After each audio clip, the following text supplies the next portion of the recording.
안녕하세요. 중국 현지의 실전무역 22년째 무역하는 다니엘입니다. 지난 시간에는 중국인의 금기 코드라는 주제로 중국과 비즈니스를 하면서 피해야 할 것이 무엇인지, 그들의 미신과 고정관념을 파악하고 활용할 수 있는 길을 찾아보았습니다. 14억 인구가 56개의 다민족으로 공존하는 거대 대륙에는 장구한 역사 속에서 토착된 관습과 풍속에 의해 형성된 다양한 그들만의 독특한 금기 코드들은 더 많이 존재합니다. 이 시간에는 중국인의 미신과 풍습을 말씀드려 보겠습니다.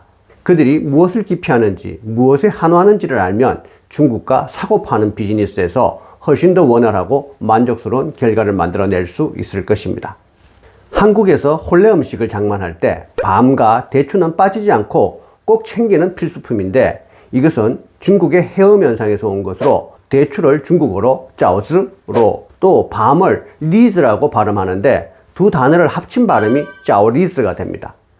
이 대추와 밤을 합성한 짜오리즈라는 단어와 일찍 자식을 얻다라는 뜻의 짜오리즈가 같은 발음이라고 하여 중국의 신혼방 침대 모서리에 대추와 밤을 놓아두고 자식을 빨리 얻을 수 있기를 기원하는 풍습에서 온 것입니다.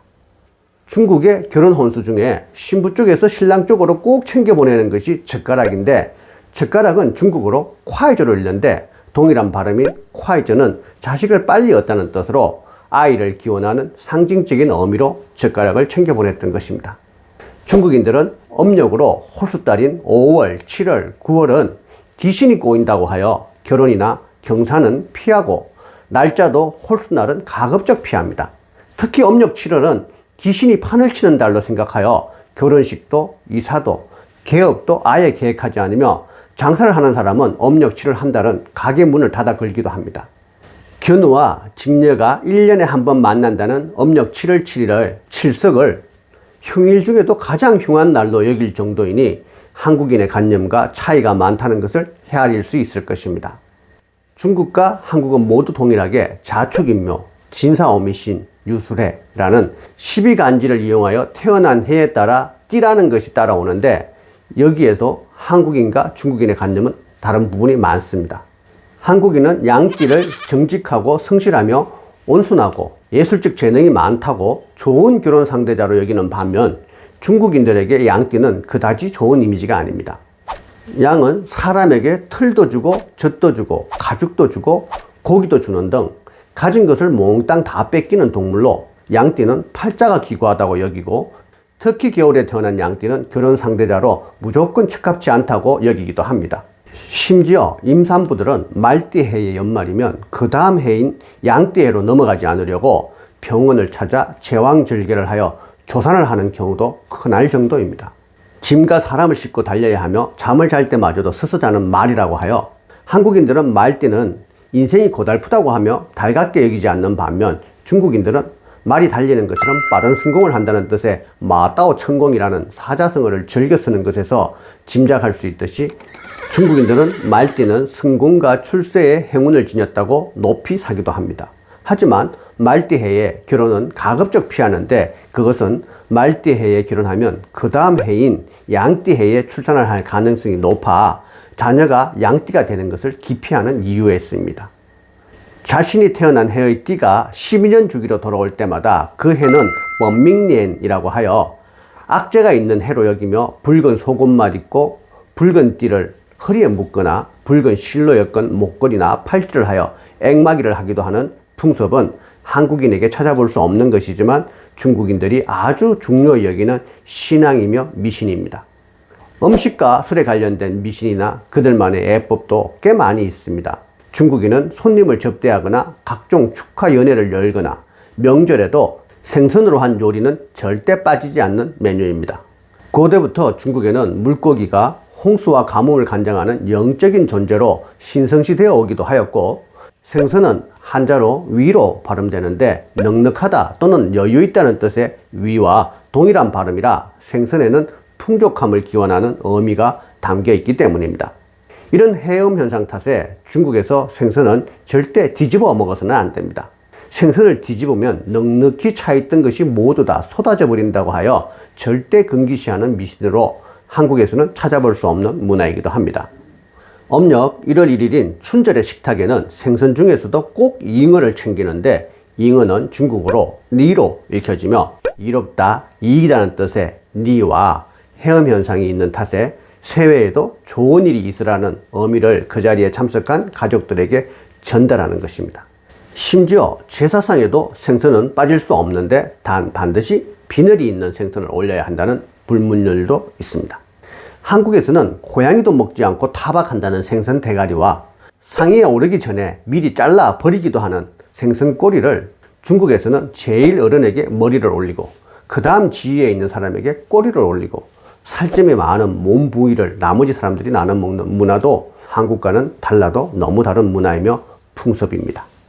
한국은 타인에게 초대를 받게 되면 장만된 음식을 남기지 않고 먹는 것이 예의이지만, 중국은 상반되게도 준비된 음식을 남김없이 깨끗하게 비우게 되면 차린 것이 넉넉하지 않았다는 의미의 전달이기도 하며, 접시를 깨끗하게 비우는 것이 오히려 결례이며 설령 더 먹고 싶어도 음식을 남겨 초대자의 체면을 살려주는 것이 예의이기도 합니다.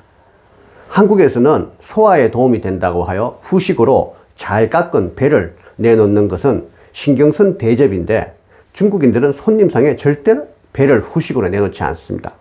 배는 중국어로 리라고 읽으며 결별하다 또는 이별하다는 뜻의 리와 같은 발음의 해음 현상으로 배는 불길하다고 하여 손님상에 내놓는 것을 금기시하는 것입니다. 중국과의 비즈니스에서 중국인과 술자리를 할 경우가 빈번해질 테고, 술자리에서 비즈니스가 판가름이 날 확률도 낮지 않으니 중국인들의 음주 문화는 깊이 있게 고찰하여 볼 가치가 있겠습니다. 중국인들이 마시는 술은 한국인들이 흔히 고량주라고 하고, 중국인들은 투명하다고 하여 힐백자를 붙여 백주라고 하는데, 백주를 중국어로 읽으면 바이지오입니다. 화학 주정을 물과 희석하여 마시는 한국의 소주와는 달리 중국의 바이지오는 대개 수수를 주재료로 하고 밀, 쌀, 옥수수, 찹쌀 등의 양곡을 혼합하여 수차 발효와 정류를 거쳐 빚어내는 순수 정류주로 주재료인 수수를 중국어로 까오량이라고 하고 한국어로 읽자면 고량이며, 그래서 한국인들은 중국술을 불러 고량주라고 하게 된 것입니다. 중국에서 술자리에 참석하는 것은 술을 좋아하고 싫어하고 또는 주량이 세고 약하고와는 무관하게 그 자리에 참석하여 함께 한다는 연대의식의 형성과 전달을 중요하게 여깁니다. 중국인들의 인적 네트워크 문화인 관시의 일환이 아닐까 합니다. 주량이 약하거나 술을 싫어한다고 하여 참석하지 않거나 같은 자리에 있으면서 딴청을 피운다든지 술을 받지 않기 위해 술잔을 뒤집어 놓는다거나 하는 행동은 함께하는 사람들에게 결례를 범하는 것입니다. 중국 술자리에서 쉽게 접할 수 있는 2차 따이지오라는 행위에서 한국과 다른 음주 문화를 이해해 볼 수 있을 것입니다. 2차 따이지오는 차로 술을 대신한다는 뜻으로 술을 마시지 못할 형편의 사람이 술잔 대신 찻잔을 들어 건배를 청하거나 건배에 응하는 행동인데, 찻잔으로 술잔을 대신하더라도 결례라 여기지 않고 참석하여 함께 연대하고 있음에 그 자리에 있는 다들에게 호응을 얻고 교감을 하는 것으로 술을 권하여 술에 취하기만 하는 문화가 아니라는 것을 엿보게 합니다. 또한 그 자리에 치형을 보태기 위해 참석시키는 일종의 술상무가 있기도 하지만, 이들이 흑기사가 되어 술을 대신 마시는 행동은 중국 접대 문화의 일종으로 결례가 아니기도 합니다. 마시던 잔으로 상대에게 술을 권하는 한국의 술잔 돌리기는 중국인에게 심한 거부감을 일으킬 수 있는 결례입니다. 찌개나 요리를 넣고 각 개인이 사용하던 수저로 떠먹는 한국의 공용 식사 문화와는 달리 요리별 수저, 개인 식기, 개인 접시를 사용하는 중국의 식사 문화에서는 마시던 잔을 주며 술을 권하거나 잔 비우기를 강요하거나 하는 것은 중국의 문화에는 걸맞지 않는 행동이겠습니다.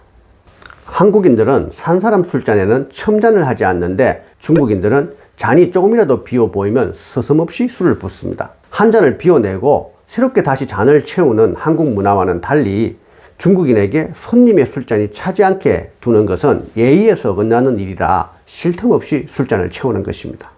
한국에서는 윗사람이 술을 따라주면 두 손으로 공손히 술잔을 감아치거나 따라준 술을 마실 때도 고개를 돌려 정면을 피해 마시는 것을 예의로 생각하지만, 중국엔 그런 문화가 없습니다. 오히려 윗사람이 술을 따라주는데도 손가락만 까닥까닥 그리고 있는 행동은 한국인이 보면 무척 무례하다는 생각이 들 정도인데, 이런 문화를 커절이라고 하여 직역하자면 손가락을 두들기는 예의라는 뜻으로, 중국에서는 술자리에서 손가락을 까닥거리는 것이 정중한 예의이며 상대방에게 감사와 존경을 전달하는 행동이기도 합니다.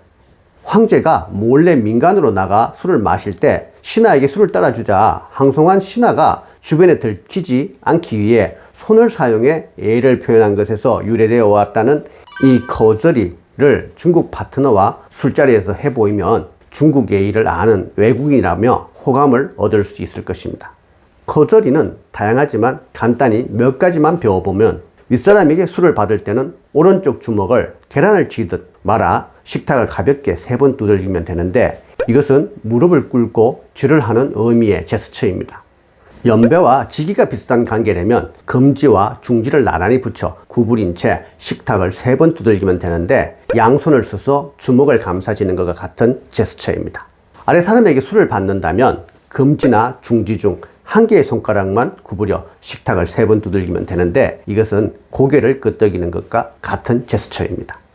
이 외에도 중국인의 미신은 옷을 입을 때, 선물을 할 때, 신체가 신호를 할 때, 색을 선택할 때, 명절을 보낼 때 등등 중국인들의 일상생활 속에서 기륭하복을 담는 미신과 풍습은 종류가 너무 많아 일일이 다 거론할 수도 없으며, 지역별로, 민족별로도 제각기 서로 상이한 형태로 뿌리내려 있어 1+1은 2다는 식으로 단편적 정의를 내리기는 어렵겠습니다. 하지만 기론한 것은 가급적 가까이 두거나 품어 그 선한 기운을 받고 혜택을 입어보려 하고, 불운한 것은 가급적 멀리하거나 입에 담지 않아 그 악한 기운에서 벗어나 보고자 함은 지역과 민족의 구분 없이 중국인들 전체의 공통적 신앙이라고 할 수 있겠습니다. 중국이 강대하고 다민족으로 구성되어 있어 중국 내부인들끼리도 특정 지역이나 민족들에게는 별 의미가 없는 행동이나 습관들이 타 지역 또는 타 민족에게는 거부감을 주는 경우가 적지 않습니다. 하물며 오랫동안 서로 다른 환경과 역사 속에서 살아온 한국인이 중국과 중국인의 풍습을 이해하고 수용하기는 더욱 어려운 일이겠습니다. 중국인들에겐 중국 땅에서 살아오며 생활 속에서 익히고 몸에 배인 미신이고 풍습이겠지만, 한국인들은 연구와 학습을 통하여 인지하고 이해하여 활용할 수밖에 없을 것입니다. 강대한 대륙에서 5,000년 이상의 역사 동안 누적되어 얻어진 중국인들의 기본적인 금기와 선호를 헤아리면 무지로 인해 생길 수 있는 불필요한 오해와 갈등을 최소화할 수 있을 것이며, 이를 활용하여 중국과의 비즈니스에서 더욱 값진 결과를 얻어낼 수 있을 것이라 확신합니다. 오늘도 무역하는 다니엘이었습니다. 여러분들의 비즈니스에 유익한 시간이 되었기를 기원합니다. 또 다른 주제로 곧 찾아뵙겠습니다.